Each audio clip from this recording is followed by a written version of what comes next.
Hello, my name is Megan Schmitt. I'm a Master of Science in Public Health candidate at the Johns Hopkins Bloomberg School of Public Health, and today I'll be sharing with you an analysis that I conducted as part of the completion of a master's essay requirement for my program.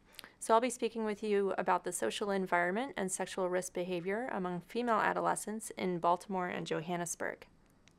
In this presentation, I'll run through some background information for the analysis as well as our objectives, data collection and analysis methods, the findings, issues around trustworthiness of the data that I'll be sharing with you, as well as some implications. The current analysis uses qualitative data from the Well-Being of Adolescents in Vulnerable Environments, or the WAVE study. The WAVE study is a global study conducted in 6 cities, including Baltimore, Ibadan, Johannesburg, New Delhi, Rio de Janeiro, and Shanghai, though I'll be focusing on Baltimore and Johannesburg in this presentation. The WAVE study aims to collect information from adolescents, male and female adolescents, ages 15 to 19, as well as key informants in their community, and among other things, aims to try to understand what these adolescents perceive to be the major factors influencing their health and what their major health challenges are. In a preliminary analysis of qualitative data from 5 of the WAVE sites, it was found that Baltimore and Johannesburg were the most similar among these 5 sites. And specifically, female adolescents in both cities cited challenges to their sexual and reproductive health as their #1 health concern. And given what we know about these contexts, that might make sense. In Baltimore, for example, the teenage pregnancy rate is almost twice that of the state of Maryland.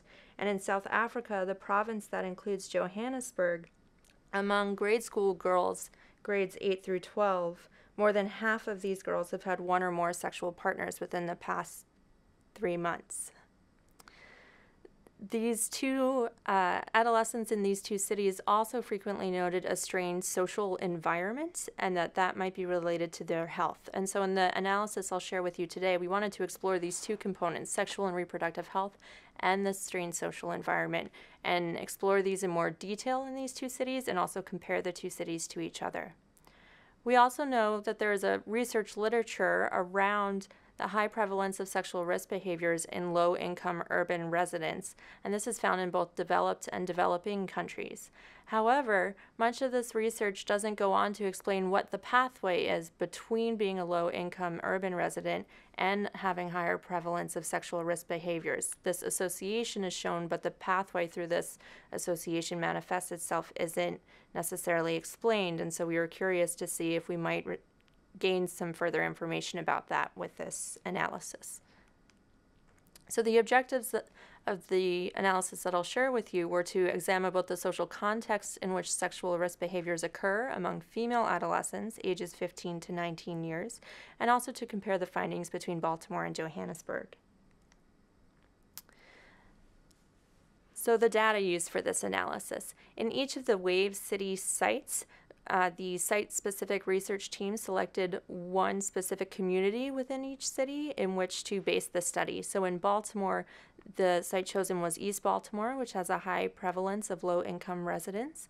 And in Johannesburg, the neighborhood of Hillbrow was chosen. And Hillbrow is a very densely populated inner-city neighborhood. For reference, Hillbrow is about 1 square kilometer in size, but has roughly 100,000 inhabitants. Data used in this analysis included qualitative data from both female adolescents ages 15 to 19 as well as adults.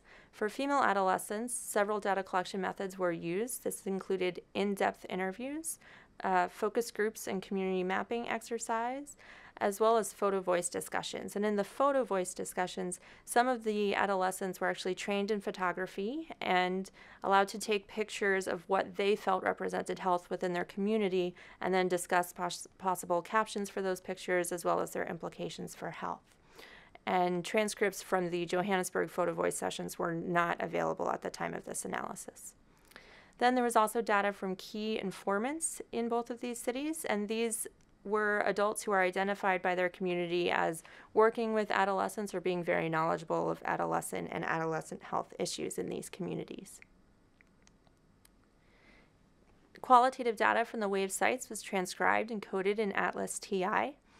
For this analysis, I used an inductive content analysis approach and used categorical coding to develop matrices and take the qualitative data from Baltimore and Johannesburg and group it into sexual risk behavior information as well as social environment information, and then to identify important sub-themes within those two broader categories.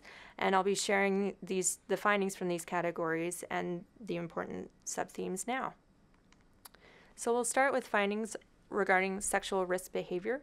A common finding from both of the sites was related to the prevalence of teenage pregnancy, and this in-depth interview with a female adolescent provided this very striking quote. She said, "Everybody having babies, babies having babies. Yes, that's the major issue. Babies having babies. All these teenage girls getting pregnant and then having babies." In Baltimore, female adolescents noted that many of their peers were dropping out of school while being pregnant with their first and sometimes their second child, and several of the adolescents were already mothers themselves. This was also frequently mentioned as an issue in Johannesburg. Another finding related to sexual risk behavior was specific to Johannesburg, and it was engaging in transactional sex. Adolescent girls in Johannesburg seem to be engaging in this behavior in the hopes of financially supporting themselves or perhaps other relatives or siblings, and this often coincided with a lack of financial or other support from parents or others, which we will get into when we start speaking about the social environment. And the last finding for sexual risk behavior was also specific to Johannesburg, and it had to do with HIV transmission. And in a time in these adolescents' lives when sexual decision-making is of increasing relevance, female adolescents are very concerned about knowing how and being able to prevent transmission of HIV, both for themselves and for their partners. So now I'd like to move on and speak about some of the findings from the social environment in both of these cities. A common finding in both cities was a lack of parental support. In Baltimore, this was most often explained by substance use among parents as well as incarceration of fathers, whereas in Johannesburg, a lack of parental support was most frequently explained by being orphaned as a result of HIV/AIDS and also issues around unstable housing. So many of these adolescents, after losing one or both of their parents as a result of HIV and AIDS, would live with a single parent or with grandparents or another relative who often have their own or other dependents to look after. And so there were also this issue of unstable housing where a female adolescent might move in between places in search of support. And this key informant from Baltimore spoke about the effect that this lack of support might have and said, "I just know our kids are starved. They're absolutely starved, attention deprived. They just really want somebody to just love on them, show them they care about them, whatever that looks like." Another finding from both sites was a lack of parental communication about sexual and reproductive health. And this might not be surprising given the overall lack of parental support, but this communication issue was specifically highlighted within the data. And it seems that adolescents in both sites are not being given information about how to prevent pregnancy, how to have healthy sexual relationships, and not being given information about how to take care of themselves with respect to these issues. And so one key informant in Johannesburg noted that her organization has actually started to program around this issue. And she said that we invited the caregivers because we wanted to strengthen the communication between the caregiver and the teenager, whereby we identified to say, where are the issues? There's a lack of trust. And so this organization that she works with has actually had some workshops to teach parents or other caregivers communication skills specifically around sexual and reproductive health issues. Another finding from both sites was the strong influence of peers, and it seems that in an absence of parental support, female adolescents are turning to their peers for really their emotional and social support systems and may be making decisions related to their sexual and reproductive health and behaviors based on the behaviors of their peers or what is seen to be accepted or normative behaviors among their peers. And the last finding that I'll share today was related to domestic violence, and it was quite striking the frequency with which domestic violence was mentioned in both Baltimore and Johannesburg. Adolescents and key informants note that female adolescents may witness domestic violence between their parents or other adults as they are young children, that they may themselves be victims of this violence within their own family, but that this violence is also being replicated in intimate partner relationships that female adolescents have themselves. And there's this theme that arose from the data about this violence really being kind of cyclical in nature and becoming a normative behavior in communities. And this key informant in Johannesburg articulates that quite well. She noted, there are high rates of domestic violence, but witnessing that kind of violence puts you and your mental health in great jeopardy, and teenagers start reenacting these sorts of behaviors from their homes in their first relationships. There's a lot of teen dating violence going on that we see, and people are not responding to it, knowing that that's what it is. So now I'd like to move on and talk about the trustworthiness of this data. Researchers in each of the WAVE sites, including Baltimore and Johannesburg, received identical training on data collection and also used identical data collection methods across sites.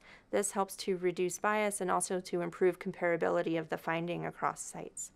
There was also a triangulation of methods, so as you recall, multiple data collection methods were used, including for female adolescents specifically. There was more than one mechanism of collecting data: the in-depth interviews, focus groups, the photo voice methodology, and the findings that I presented to you today were consistently found throughout the data from each of these methodologies, which we think speaks to the frequency and strength of our findings.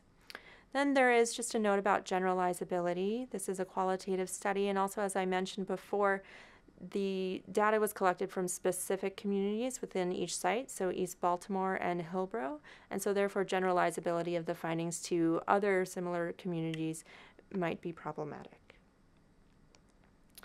But some of the implications of this study, we found that despite the very different cultural context between Baltimore and Johannesburg, similar social strains in the social environment and related risk behaviors per sexual and reproductive health were found in both sites. We think that the social environment could be very important to understanding this concept in the literature of an urban penalty of poorer health outcomes among residents of low-income urban communities, and may be important, as I mentioned at the beginning of this presentation, in understanding the relationship between low-income urban residents and a prevalence of sexual risk behaviors. And lastly, we strongly believe that interventions must address the social environment to really try to reduce adolescent sexual and risk behaviors, and that without considering factors in the social environment, such as the Key Informants organization in Johannesburg started doing with communication workshops for caregivers. Without really addressing those factors, it may be difficult to see subsequent reductions in adolescent sexual risk behaviors, as well as negative health outcomes that follow from those behaviors. I would like to acknowledge Dr. Kristen Mari here at Hopkins. She was my first reader on my master's essay project and provided much appreciated advice and guidance through the data analysis process, as well as Dr. Bob Blum here at Hopkins, who's my second reader on the essay as well as my master's advisor.